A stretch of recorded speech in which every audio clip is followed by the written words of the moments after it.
అందరికీ నమస్కారం. నా పేరు Prasanna. Welcome back to our channel Prasanna జున్ను వ్లాగ్స్. తెలంగాణలో అయితే బొబ్బర్లు, ఆంధ్రాలో అయితే అలసందలు అంటారు. వాటితో గారెలు ఎలా చేయాలో చూద్దామండి. ముందుగా ఒక 6 గంటల ముందు బొబ్బరి పప్పును తీసుకొని నానబెట్టుకోవాలి.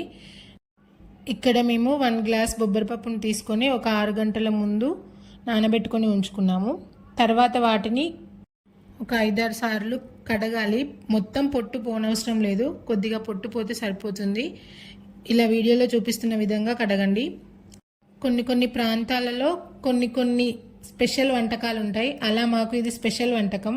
ఎందుకంటే ఖచ్చితంగా సంక్రాంతి రోజు కానీ కనుమ రోజు కానీ ఈ గారెలు విత్ చికెన్ ఖచ్చితంగా ఉండాల్సిందే. ఇలా కడిగిన బొబ్బరి పప్పుని స్ట్రైనర్లో వేసుకొని వాటర్ పోయేంత వరకు ఉంచుకోవాలి. తర్వాత మిక్సీ జార్ తీసుకొని మీ కారానికి తగ్గట్టుగా పచ్చిమిర్చి వేసుకోండి. మీకు ఓపిక ఉంటే రోట్లో రుబ్బుకోండి, చాలా టేస్టీగా ఉంటాయి. రోట్లో అయినా గ్రైండర్లో అయినా వేసుకోవచ్చు, బట్ మాకు ఆ రోజు టైం లేక నేను మిక్సీ జార్లో వేస్తున్నాను. మిక్సీ జార్లో వేసినా బాగానే ఉన్నాయి టేస్ట్. తర్వాత అందులో 5-6 వెల్లుల్లి గర్భాలు, అలాగే 1.5 స్పూన్ జీలకర్ర వేసుకోండి. మనం మిక్సీ పట్టేటప్పుడు అస్సలు వాటర్ అనేవి వేయకూడదు. అలాగే కొద్దిగా అల్లం వేసుకోవాలి, బట్ ఆ రోజు మా ఇంట్లో అవైలబుల్గా లేక నేను అల్లం వేయలేదు. తర్వాత మనం ముందుగానే కడిగి ఉంచుకున్న బొబ్బరి పప్పుని వేసుకోండి. నేను తీసుకున్న క్వాంటిటీకి నాకు 2 బ్యాచ్ల లాగా వచ్చాయి మిక్సీలోకి. వాటర్ వేయకుండా మిక్సీ పట్టుకొని ఒక బౌల్లోకి తీసుకోండి. దాంట్లో ఆల్రెడీ ఫస్ట్ కొద్దిగా బొబ్బరి పప్పుని తీసుకొని పక్కన పెట్టుకోండి. ఆ బొబ్బరి పప్పుని అలాగే చిన్నగా కట్ చేసి ఉంచుకున్న ఉల్లిపాయ ముక్కల్ని వేసుకోండి. టేస్ట్ చాలా బాగుంటాయి అక్కడక్కడ తగులుతూ.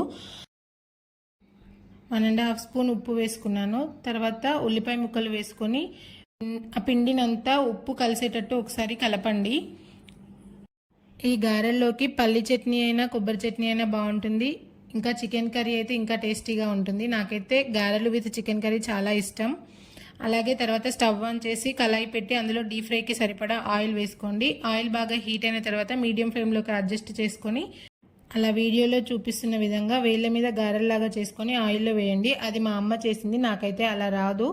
నేను టీ గరిటె మీద చేసుకొని వేస్తాను. మధ్యలో చిన్నగా హోల్ చేసుకొని అలా ఆయిల్లో వేయండి. అప్పుడు మొత్తం ఈవెన్గా ఫ్రై అవుతుంది. తినడానికి టేస్ట్ చాలా బాగుంటాయి. అలా ఎర్రగా వేగిన తర్వాత తీసుకొని తినేయడమే. అంతే, ఎంతో టేస్టీగా ఉండే బొబ్బరి గారెలు రెడీ అయిపోతాయి. Thank you for watching. అంతే, ఇంకా వీడియో